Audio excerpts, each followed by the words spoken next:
Imagine a weapon so strange, so unconventional, that no general in history would ever think of using it. Not a bomb, not a spy, not a codebreaker, not even a secret battalion. A weapon with no pulse, no heartbeat, no voice. A weapon that had already died before the mission even began. Now imagine that this lifeless body, cold, silent, drifting in the waves, would become one of the most effective instruments of deception in the entire Second World War. Sounds impossible, right? But in 1943, the Allied forces pulled off something so bizarre, so daring, so outrageous that even today it feels like a Hollywood screenplay. Yet every piece of what you're about to hear actually happened. And not only did it happen, it changed the course of World War II. This is the unbelievable, chilling, mind-bending true story of Operation Mincemeat. A plan so strange that no traditional military thinker would ever approve it. A plan so bold that failure would have exposed the Allies' greatest secret. A plan so insane that the only reason it worked was because it was insane. And at the heart of this operation stood a man who never lived. A man who had no history, no future, no heartbeat, yet carried the fate of thousands of soldiers in the pocket of his uniform. A man who became a ghost hero in a war he never fought. Picture this. It's early 1943. The Allies are preparing to invade Europe's underbelly, the island of Sicily. Everybody, literally everyone, knows that Sicily is the obvious entry point. The mountains, the ports, the proximity to North Africa. It's nearly impossible to hide such a massive invasion. And Hitler, he's convinced Sicily is next. German defenses across the Mediterranean are tightening. Troops are being moved. Beaches are being fortified. Mines are being laid. Every coast from Italy to Crete is on high alert. The Allies are stuck. They need a miracle. They need to trick Hitler into moving troops away from Sicily. But how do you fool a man who has spies everywhere, intercepts every message, and trusts no one? How do you fool the German military machine, the most paranoid intelligence network in history? British intelligence had an answer, one so outrageous it almost sounds like a dark joke. They decided that the best way to fool Hitler was to hand him fake information, but not in a message, not in a coded transmission, not through a double agent. No, they needed something Hitler would never suspect, something impossible to ignore, something that looked like an accident, not a plan, something that would feel real. And what feels more real than a dead body washed up on a neutral shore? The idea was simple, but terrifying. Create a completely fake identity. Dress up a corpse as a Royal Marine officer. Plant intentionally crafted secret documents on him. Then let the body float into the hands of the Spanish, knowing full well that German agents would snatch every piece of information they could. And if everything went according to plan, Hitler would believe the Allies were preparing to invade Greece and Sardinia, not Sicily. It was a deception wrapped in tragedy, layered in theatre, carried by a dead man who never asked to be part of a global war. The man chosen for this mission, known only as Major William Martin, never existed, but the body did. A homeless man who had died under tragic circumstances, his real name erased from history under the veil of military secrecy. He was given a life story, a fiancé, a background, personal letters, movie tickets, keys, bank receipts, a photograph of a woman he never knew, and most importantly, a briefcase containing fake top-secret invasion plans. Everything about him was crafted carefully, piece by piece, to appear authentic. Every detail mattered. Because German intelligence didn't just look at documents. They analyzed handwriting, ink, paper texture, water damage, the alignment of letters, even emotional tone in personal notes. If anything looked wrong, the entire operation would collapse instantly. Now imagine the tension in the British war rooms. Imagine the cold thought, if this doesn't work, thousands of our soldiers will die. They weren't risking a minor deception. They were risking the lives of young men waiting to storm the beaches of Sicily. They were risking the future of the entire Mediterranean campaign. One mistake and Hitler would learn the truth. One flaw and the Allies would lose their element of surprise. One suspicious detail and the Germans would strengthen Sicily so heavily that the invasion might fail. So the question becomes, would Hitler believe it? Would the Germans take the bait? Would a single dead man shift the balance of global warfare?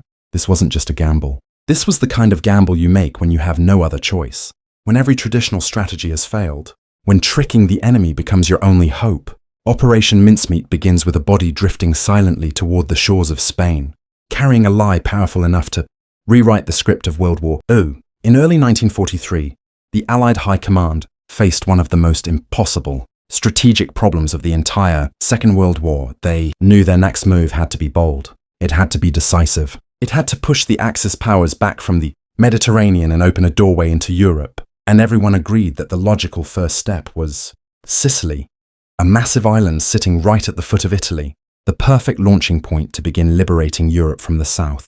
But here was the nightmare. The Germans already knew that too. Sicily wasn't a secret, it wasn't hidden, it wasn't ambiguous.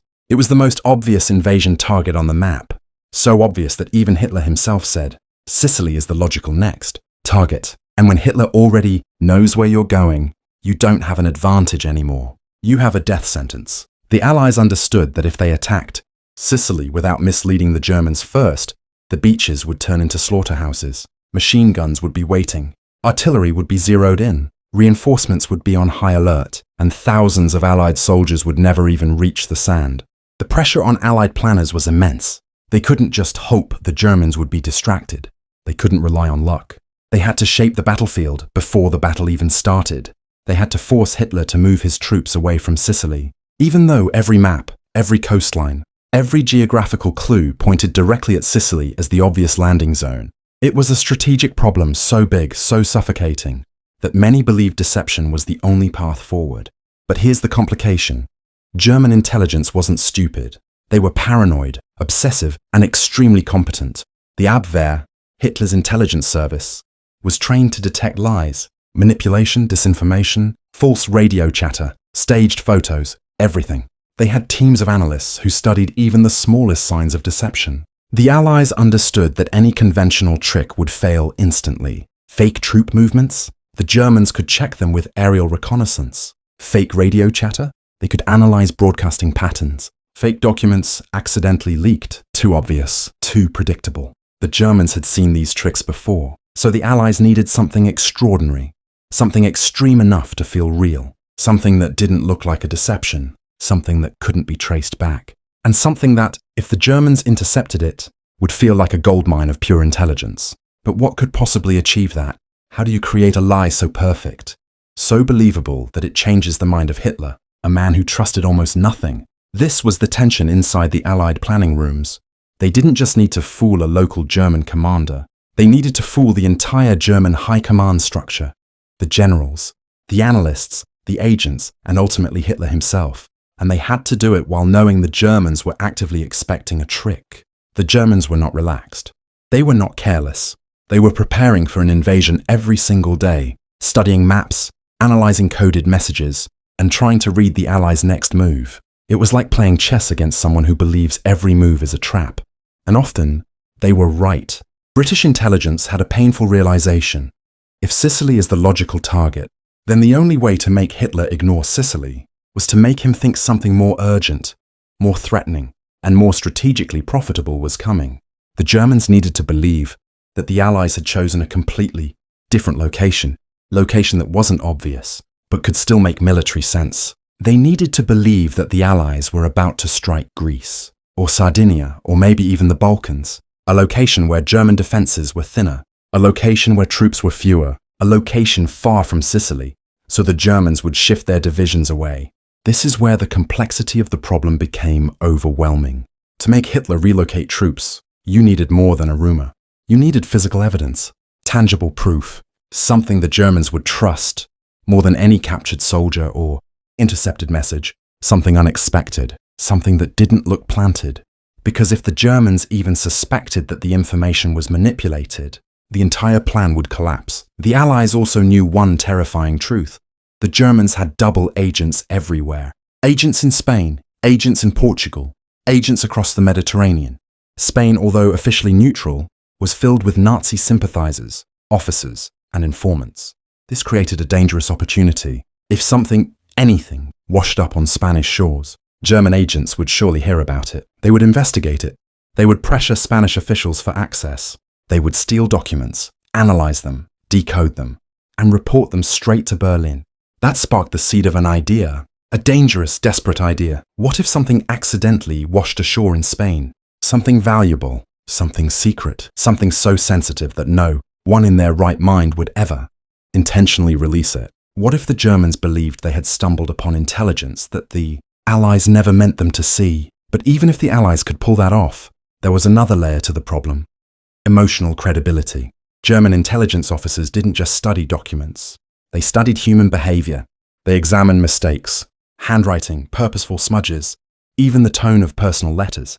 They asked questions like, does this document feel like something a real officer would carry?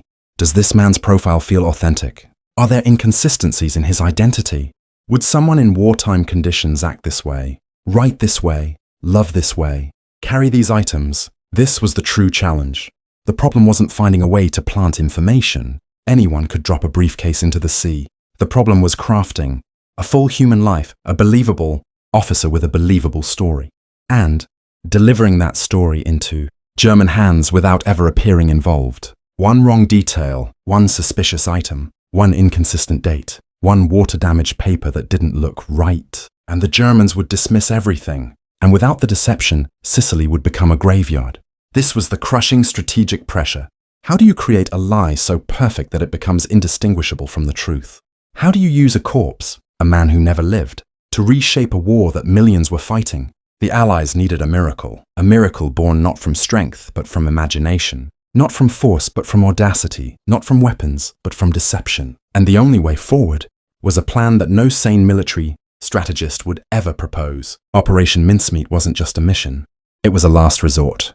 Imagine a strategy so insane, so morally twisted, and so unbelievably bold that even Hollywood wouldn't dare write it. Yet in 1943, British intelligence did exactly that.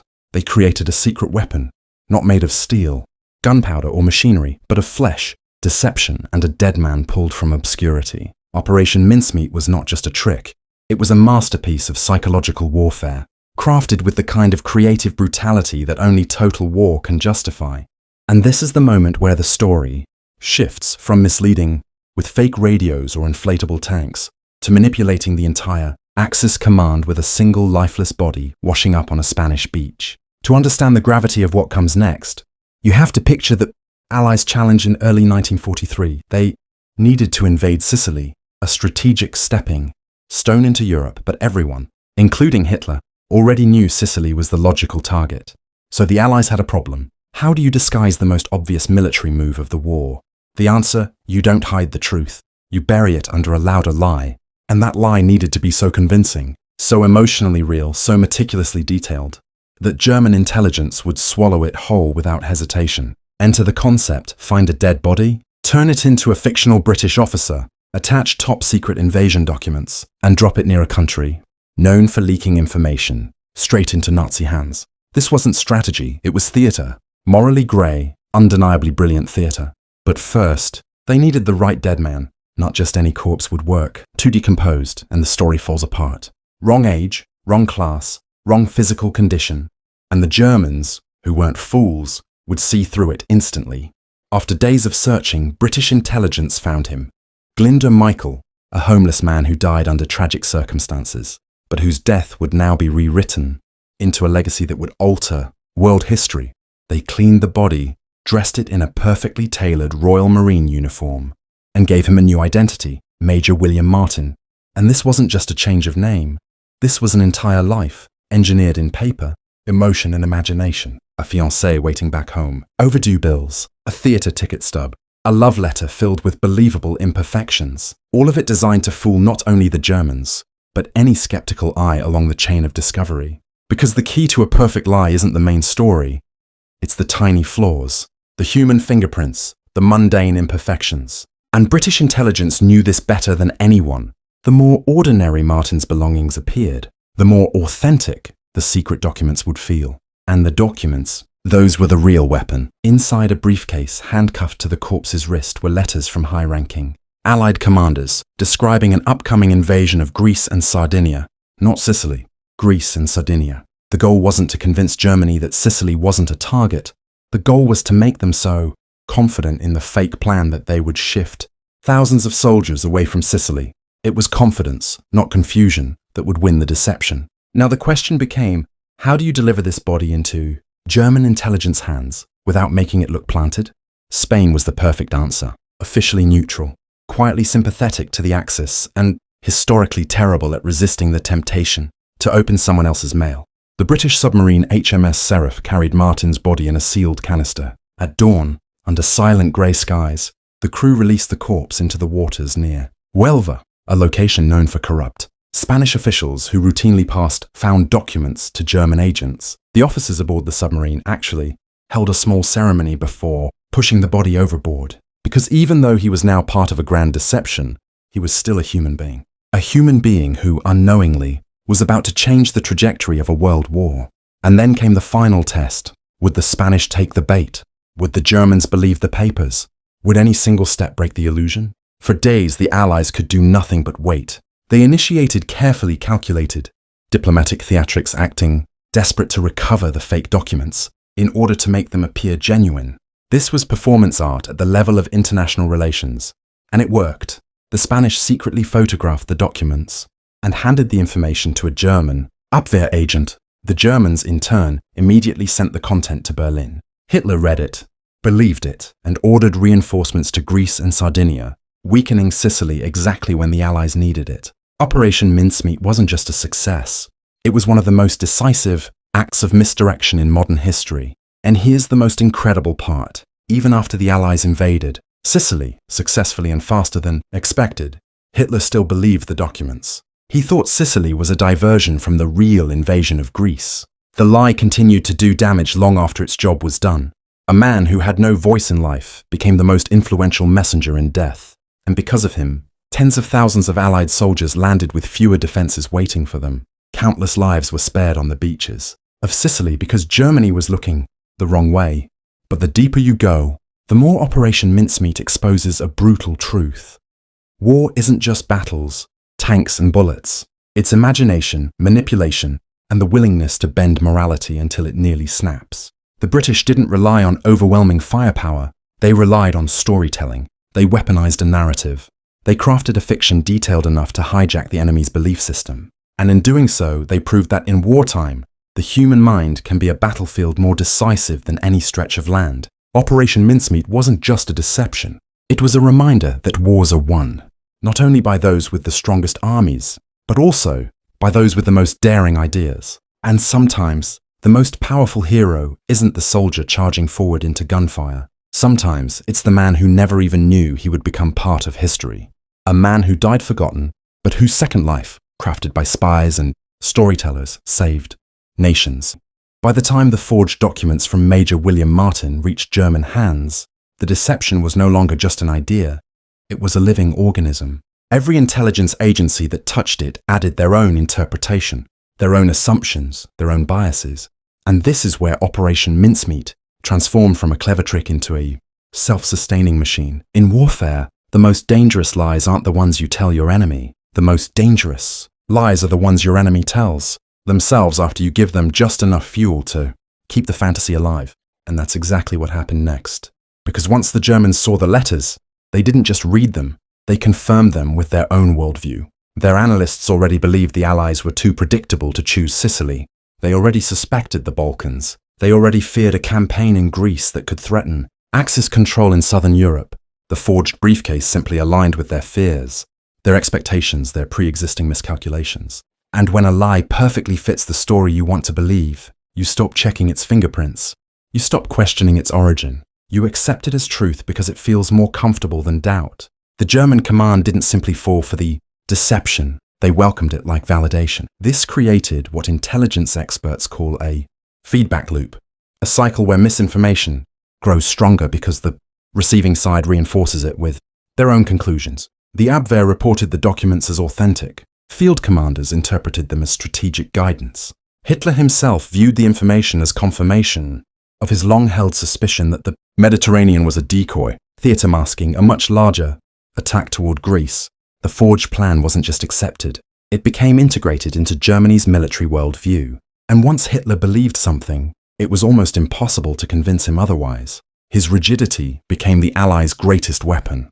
This is where Operation Mincemeat achieved something extraordinary. It didn't just trick the enemy for a moment, it reshaped the enemy's decision-making for weeks. German divisions were moved, fortifications were strengthened in the wrong places, supply chains shifted. Commanders argued over reinforcements that should have gone to Sicily. A cascade of misallocation unfolded across the Axis command. It wasn't chaos, it was misdirected order. German intelligence wasn't confused.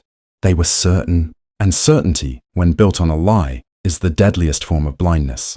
But the most remarkable part The Allies watched it all happen in real time. Ultra, Britain's code-breaking program, was reading intercepted German messages confirming every stage of the deception's success. For the first time in the war, the Allies weren't just hoping a deception worked. They knew it worked. They could see the ripple effect as it moved through the Axis intelligence community like an infection. Every decoded message was a heartbeat showing that the lie was still alive, still growing, still steering the enemy's hand. They weren't winning the battle yet, but they were winning the mind of the opponent. Inside British intelligence headquarters, analysts monitored German troop movements with a kind of stunned disbelief. What started as a desperate gamble, a plan so unorthodox some officers thought it was lunacy, had now become one of the greatest intelligence triumphs in military history. Men who had built this operation using imagination, intuition, and a corpse rescued from anonymity were now watching the most powerful war machine in Europe dance to the rhythm of their fiction, and they knew that with every passing day, the success of the upcoming Allied invasion was becoming more likely. Meanwhile, on the German side, the illusion only grew stronger. Hitler issued explicit orders: divert forces to Greece, reinforce Sardinia, assume Sicily as a feint, prepare for a second, larger assault. His generals questioned the logic, but didn't have the courage or the intelligence data to challenge him. The Abwehr doubled down on the documents. Their own analysts insisted the briefcase came from a legitimate officer. Spanish reports claimed the body's condition was consistent with a plane crash at sea. Every piece of misinformation fed the next. The narrative became airtight. This is the moment where Operation Mincemeat became more than a deception. It became a psychological trap. The Germans weren't just fooled. They became emotionally invested in the wrong answer. They built strategies on it. They built confidence on it. And confidence is the most fragile element in warfare. Break a soldier's confidence, and you break his will. Break a commander's confidence, and you break his strategy. Operation Mincemeat didn't just move troops. It shifted Germany's sense of certainty, and that kind of damage doesn't show up on casualty reports, but it's far more lethal. And as the Allies prepared for the Sicily invasion, they did so with an advantage few armies ever experience. The luxury of knowing the enemy was looking the wrong way. The deception had bought precious time. It had bought safer landing zones. It had bought the reduction of defensive artillery. And most importantly, it had bought psychological dominance. Because when the first wave of Allied troops hit the shores of Sicily, they weren't charging into the teeth of a fully prepared Axis force. They were landing in a battlefield shaped by doubt, misallocation, and misplaced confidence. A battlefield that had been softened not by bombs, but by belief, by a lie the Germans had already told themselves. Operation Mincemeat wasn't just a success. It was proof that in modern warfare, the mind can be manipulated just as effectively as any front line. A corpse became a messenger, a forged letter became a weapon, and a single idea, executed with precision, reshaped the course of a continent. When the Allies finally launched the invasion of Sicily on July 9th, 1943, they weren't stepping into the unknown. They weren't gambling. They were entering a battlefield whose shape had already been carved by a corpse. Operation Mincemeat wasn't just a deception. It was the opening blow of the invasion itself. Long before a single American or British soldier stepped onto Sicilian sand, Major William Martin had already landed behind enemy lines weeks earlier and whispered lies powerful enough to shift the course of the war. By then, the German high command had completely swallowed the bait. Hitler's paranoia, already legendary, did the rest. Once he believed the Allies planned to strike Greece and Sardinia, every decision he made pulled Axis defences further away from Sicily. Entire divisions, units, that could have bled the Allies dry on the beaches were redeployed to the Balkans and the islands of the Mediterranean. Panzer units were repositioned. Artillery was redirected. Reinforcements that should have been waiting in Sicily were instead standing guard in places the Allies never intended to touch. And so, when American, British, and Canadian troops approached Sicily, they found something they never expected. Gaps, weak points, vulnerabilities in a defensive line that should have been impenetrable. The Germans and Italians fought fiercely, no doubt, but they were fighting with fewer men, fewer tanks, and fewer resources than the battlefield required. Every missing battalion, every misplaced gun, every under-defended hill was a silent victory already achieved by the dead man, who washed up in Spain. Inside Allied command, the effect was almost surreal. Generals studying pre-invasion intelligence kept seeing German messages intercepted through Ultra, confirming their mistake again and again. The enemy was reinforcing the wrong territories with unwavering confidence. The deception was working not just for a moment, but continuously, like a clock whose gears kept turning long after the watchmaker walked away. On the ground, soldiers who had trained for one of the most dangerous operations of the war suddenly encountered resistance, far lighter than expected. That's not to say Sicily was easy. It wasn't. Thousands died. But compare it to what the cost could have been. Compare it to what happens when an army hits a fully prepared enemy coastline, armed with accurate intelligence and expecting the attack. That didn't happen in Sicily, because while Allied troops were storming the beaches, German intelligence was still analyzing. Forged letters dropped into the sea by British hands, and the ripple effect didn't stop at Sicily. This is the part most people never hear. Operation Mincemeat didn't just change one invasion, it damaged the German command's confidence for the rest of the war. Once a military force is fooled this deeply, the wound doesn't heal overnight. Hitler became more suspicious, more paranoid, more divided from his intelligence officers. The Abwehr, embarrassed and desperate to defend itself, doubled down on flawed assessments. German command structures fractured under the stress of mistrust. Because when a lie is exposed, it doesn't just break the moment, it breaks the relationship between leaders and the intelligence they depend on. After Sicily fell, high-ranking German officers began questioning everything. Was this report real? Was this intercepted document trustworthy? Was this movement a diversion? They were now fighting not just the Allies, but their own doubt. And in war, doubt is as deadly as bullets. Meanwhile, the Allies gained something priceless: momentum. The fall of Sicily triggered a chain reaction. Mussolini was removed from power. Italy surrendered. German forces in the Mediterranean were stretched thinner and thinner, trying to cover gaps caused by political collapse and military overextension. What began as a single deception operation eventually helped open an entirely new front in Europe, forcing Germany to fight on more territory than it could ever hope to hold. And yet the most astonishing part remains the simplest. All of this began with a man who never knew he would shape history. The corpse used in Operation Mincemeat was once an ordinary individual, someone whose life had ended quietly, unnoticed. And yet, in death, he became an invisible soldier, a silent operative, a man who carried no weapon, fired no shot, yet influenced the movements of armies and contributed to saving tens of thousands of lives. There is something profoundly human and profoundly haunting about that. Because war is often remembered through tanks, explosions, generals, and battles. But sometimes, history turns on the smallest hinge imaginable. One body, one briefcase, one forged letter. A simple idea, executed with precision and nerve, can unbalance empires. Operation Mincemeat wasn't just military strategy. It was theater, psychology, storytelling. It weaponized the enemy's assumptions and used them against him. And when the Allies looked back at the success of the Sicilian invasion, they knew the truth. The first man ashore wasn't a soldier carrying a rifle. He was a corpse carrying lies. He didn't march with the living. He drifted with the tide. And yet his impact was felt across continents. Even today, Operation Mincemeat stands as one of the greatest deception operations in the history of warfare. Not because of its complexity, but because of its audacity, because it proved that in a world full of guns and machines, the most powerful weapon can still be an idea, delivered in the most unexpected way. A dead man became a message became a belief, and a belief redirected the fate of nations. That is the legacy of Operation Mincemeat.